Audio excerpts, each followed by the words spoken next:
हे सरकार स्थिर आहे.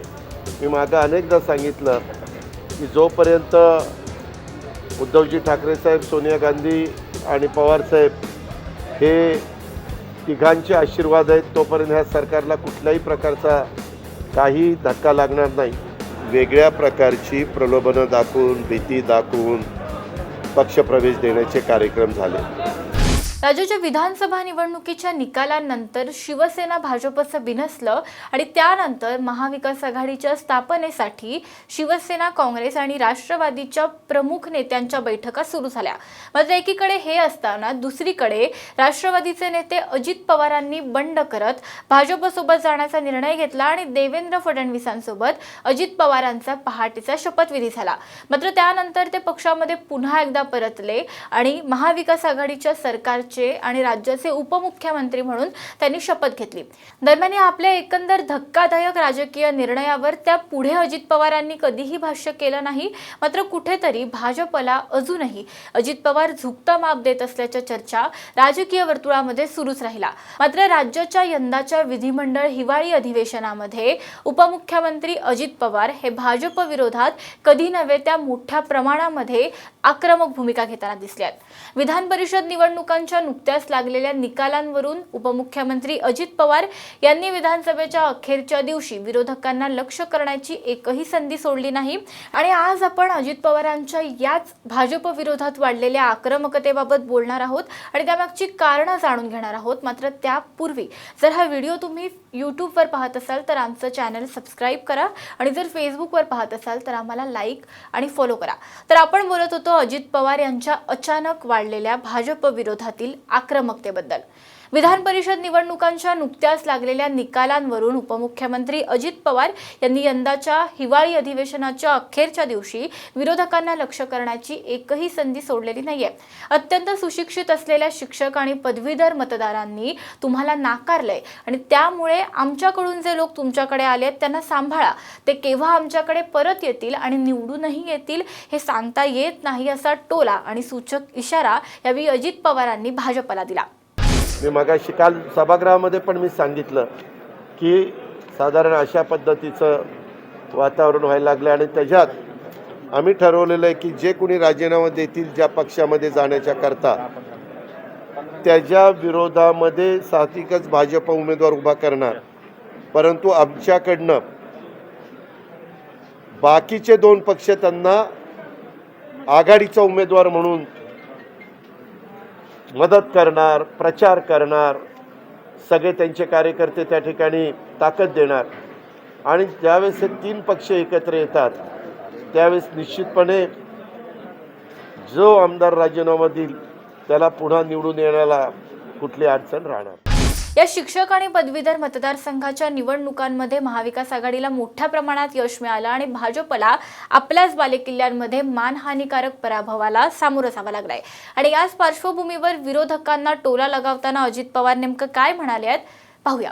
सभागृहामध्ये पुरवणी प्रश्नांच्या उत्तरामध्ये अजित पवार बोलत असताना विरोधी बाकांवरील सदस्य हे मध्ये मध्ये बोलत होते आणि त्यानंतर त्यांनी विधान परिषद निवडणूक निकालाचे दाखले देत विरोधकांना चांगलेच टोले हाणलेत. अजित पवार यावेळी असं म्हणाले की 6 महिने गेले, 1 वर्ष गेलं, सरकार आता पडेल मग पडेल याची वाट विरोधी पक्षाचे नेते बघत होते. पण मध्येच विधान परिषद निवडणूक आली आणि निकालांनी भाजपचे नेते कोमात गेले. दरम्यान या निकालाने एक गट जरी कमालीचा दुखावला असला तरी दुसऱ्या गटामध्ये मात्र आनंदाच्या उकळ्या फुटतायत. असं म्हणतानाच सत्ताधाऱ्यांनी मोठ्या मोठ्याने बाकडे वाजवत यावेळी अजित पवारांच्या या विधानाला उत्साहानं प्रतिसाद दिला. तर भाजपला आता हे सूचक विधान हे मोठ्या प्रमाणात लागलेलं पाहायला मिळतंय. अजित पवारांनी हा थेट निशाणा शिक्षक आणि पदवीधर मतदारसंघाच्या निवडणुकांच्या पार्श्वभूमीवर भाजपला हाणला.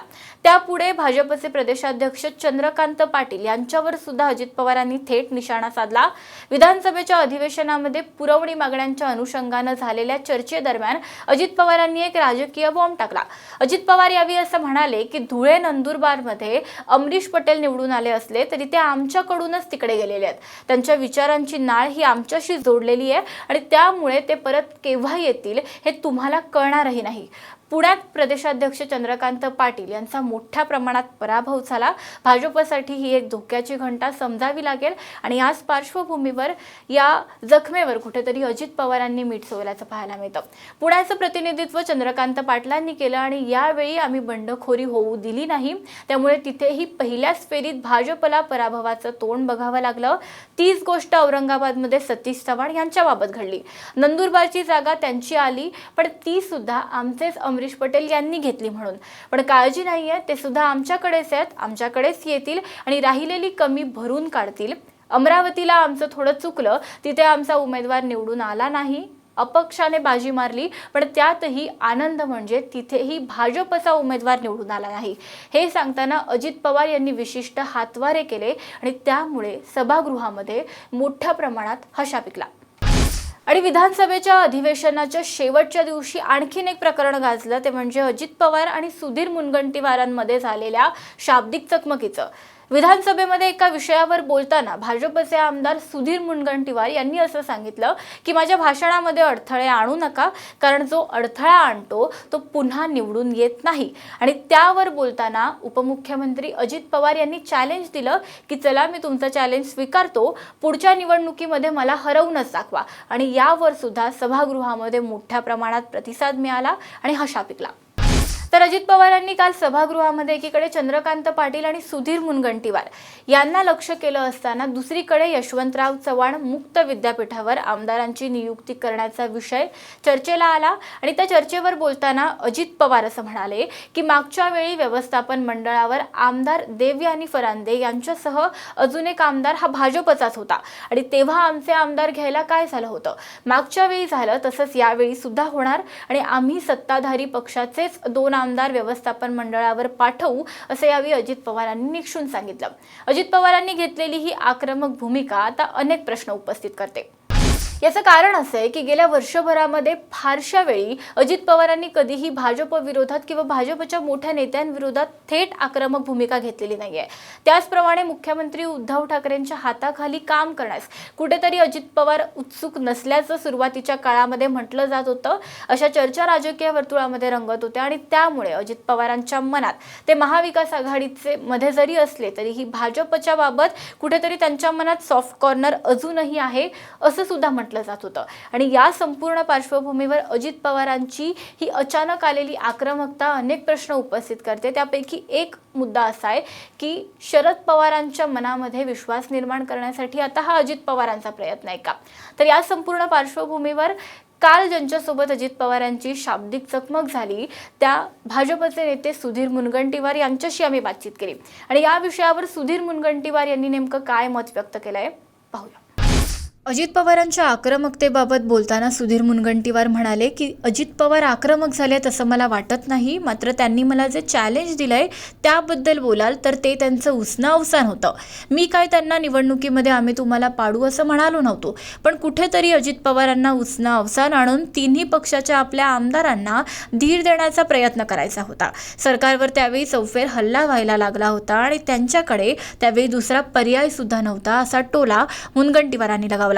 त्यापुढे अजित पवारांचं जे विधान आहे की आमची जी लोक तुमच्याकडे आली ती लवकरच आमच्याकडे परततील आणि निवडणुकीमध्ये जिंकूनही येतील, त्याबद्दल बोलताना मुनगंटीवार असं म्हणाले की आमची लोक आमच्याकडे परत येतील हे आपण गेल्या वर्षभरामध्ये अनेकदा ऐकलंय।